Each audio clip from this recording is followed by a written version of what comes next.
Hi, I'm Heidi Gorka. Today we're taking a look at nerve impulses, and particularly we want to answer the question, how does the information come from, say, hitting your hand with a hammer, get all the way up to your brain, and then perhaps back down to your arm to move your hand out of the way, or up to your mouth to say that darn you, you stupid hammer concept. So we're going to take a look particularly at the parts of the nervous system that will help us with that. So it really starts with the neurons. We have three major types of neurons within the body. There's multipolar, bipolar, and unipolar. They have things in common, and that is that our neurons all have dendrites. So they have an end that they receive information. They have a cell body, so a functional part with a nucleus and all of the different characteristics that a neuron, that a typical cell might have. And then they have an axon, so a set of parts or a receptor part that will send information somewhere. So our multipolar neurons we see in the brain and spinal cord. Our bipolar neurons we see like in our sense organs, like eyes, ears, nose. And then our unipolar neurons kind of have this cool characteristic where they have what appears to be just one part coming off of the cell body, and then a dendrite that receives information and an axon that sends information. So particularly I'm stuck on that word today, our neurons are one-way streets. They will continue, or they'll send information in one direction only. So it always starts with the dendrites, and they'll receive the information from something. So and all neurons have like a threshold where they have a particular amount of information that they can receive before they'll send information in this form of a nerve impulse, and it's always going to travel from the dendrites through the cell body, typically, and then down the axon to the next set of neurons. So it's that, as I said, that one-way street.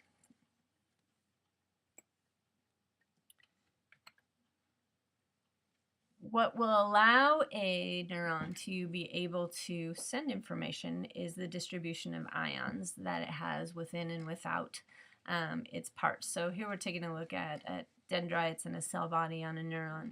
And we have the key ions are both cations that we have within our nervous system, and those are sodium and potassium ions. So there's, like I said, an unequal distribution of those ions. So we have lots more sodium ions outside of our neurons and lots more potassium ions on the inside. And the neuron will actually actively pump those two different ions that direction. So it keeps more sodium ions on the outside, more potassium ions on the inside. Now what makes it have an unequal distribution of ions is also that within the neuron there are these negative ions. And these negative ions are things like phosphates and sulfates. There are even some negative protein ions that we find located within the neuron. And those will stay inside the neuron. They can't diffuse out. So the neuron will be more positive on the outside than on the negative than on the inside. And a voltmeter could test that out. So if we were to take a voltmeter and hold it up against a neuron, then it would read that it was at about negative 70 millivolts. Sorry, I'm having some problems here. So the other key part that's important in regards to our ability to send information through a neuron are the gatekeepers within the membrane of the neuron. So if you kind of think back to biology, remember that our cells have membranes are made up of this phospholipid bilayer. So they have these phosphate heads on the outside, they have these fatty acid tails coming on the inside, and it's two layers of that. So phosphate heads, fatty acid tails. And then they have these gate proteins within the membrane itself. So we've got these ions that are able to move across the membrane because it's got these channel proteins that allow them to move across the membrane. So we can get our sodium ions can travel in through a sodium channel, and let's just pretend like this is also a potassium channel. Our potassium ions can move out. A lot of times we get more sodiums that move in than potassiums moving out, but that is the way that our ions can travel back and forth. So that's going to be what creates a nerve impulse.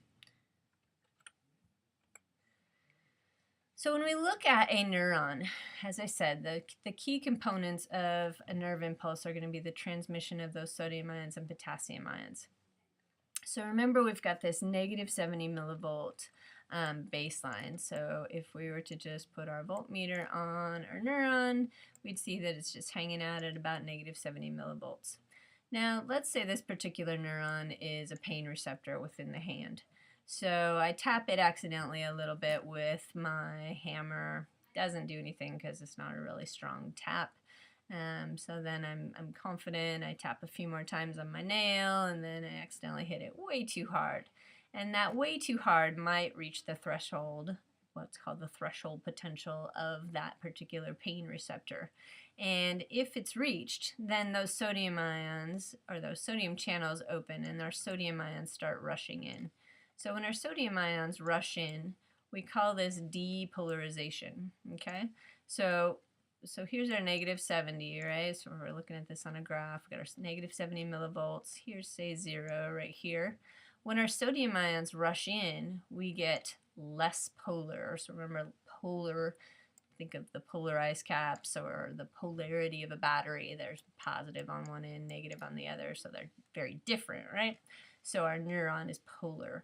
So we're depolarizing our neuron when we bring sodium ions in. So sodium rushes in, that's going to cause this next little section of the neuron to have sodium ion channels open, and sodium rushes in, and it continues on down the line. So it's going to go down in this direction along our neuron.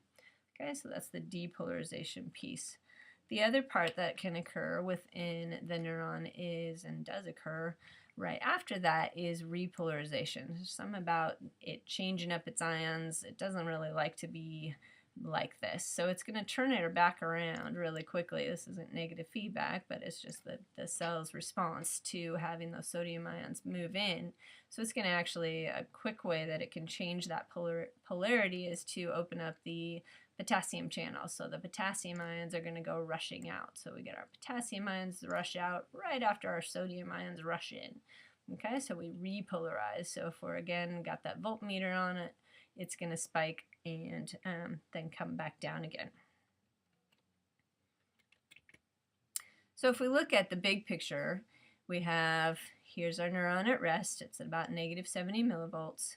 We get something happens. We hit our hand with a hammer, causes a depolarization, or causes our sodium channels to open. Our sodium ions go rushing in. We become less negative. We become more positive. So we're going to shoot up to about positive 40 millivolts. Our potassium channels then open. We repolarize, so it brings back down that ion difference. A lot of times we get this overshoot, so we actually call it what's called hyperpolarization. So it's going too far down the line, so our too many potassium ions rush out. And then during this time period, we get this what's called this refractory period, where the cell is actually switching those two ions back to their original position. So here's our sodium-potassium pump coming in. It's going to burn energy to push the sodiums back out, pull the potassiums back in again, so it could then be back at its resting state to be able to fire again. Say we accidentally hit our hand with a hammer again. So what happens when we get to the end of a neuron? So we talked about the fact that neurons have three major parts, the dendrite, the cell body, and the axon. When we get to the end of a neuron, we reach this space, this what's called the synaptic cleft, or the synapse. So we get this spot in between the axon of one neuron and the dendrite of another, or perhaps the muscle of another cell. So maybe this is, giving information. So we've got our impulse coming down here in the wave of our depolarization and repolarization. We get to this space. What has to happen is there has to be the release of a chemical to bridge that gap, because that sodium-potassium information can't transmit to another part. So we have a neurotransmitter, a chemical that will transmit the nerve impulse to the next spot. And a lot of times that, and we see that particularly in our skeletal muscle system is acetylcholine. So we have a lot of other neurotransmitters like norepinephrine, dopamine, serotonin, histamine. All those are going to work a lot more in our central nervous system. So we're going to kind of focus on acetylcholine for our purposes here because we're going to learn about muscle contraction later.